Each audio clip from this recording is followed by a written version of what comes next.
Art collectors, buyers and enthusiasts admire and bid for the works of over 50 artists from around East Africa.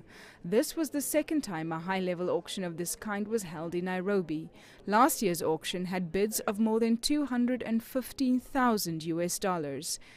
Kenyan artists, like many of their African counterparts, often find more success abroad than at home, where paying top price for art is seen as a preserve for a small group of wealthy elite. Last year, Circle Art Agency decided that one of the gaps in the art market here, or the art scene here, was an auction run exactly the same as Sotheby's or Bonhams or Christie's internationally.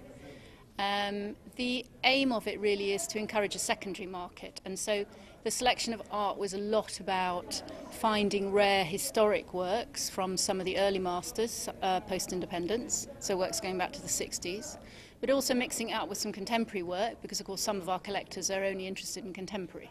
Dunda started the agency in 2002 to provide professional world-class consultancy to artists and art institutions in East Africa. Circle Art Agency has curated works from over 50 of the region's most talented and renowned artists, giving them visibility and offering the public access to their art. Last year we had, I think, over 300.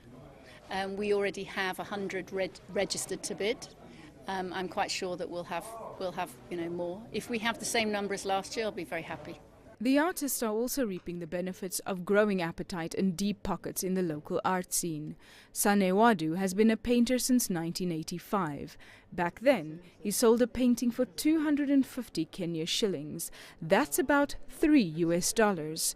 At the auction, his painting, The Invisible Cat, was sold for slightly over $1,800. In course of that journey, we have come to a point where we have the artists now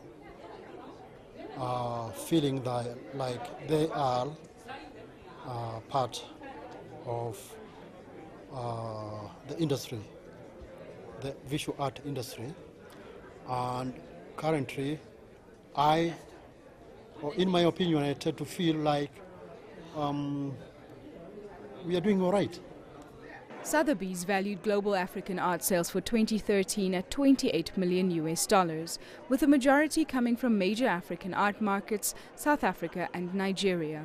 Although Kenya is not among the major players, its art market is proving to be robust, attracting foreign buyers looking to invest in African art, either as collectors or for profit. I think South African market is obviously very well established, as you know, and Nigerian market as well. And why? Because both those countries are very rich, and there are a lot of rich people there. I think for other, like Uganda or here, there are Ugandan artists, the various East African artists here. I think it's wonderful because it's an area that hasn't had the exposure like South Africa has. So, and quite frankly, as far as the quality, it's just as good. Dendi Eason has auctioned for Bonhams and Sotheby's and was flown in from the UK for the event. He notes that Kenya is slowly establishing itself as a major art destination in Africa. But as Africa's art scene gets more profitable for the creators and more valuable for the collectors and buyers, critics warn artists not to compromise their authenticity in favor of commercial returns. Valdi Karolse, CCTV.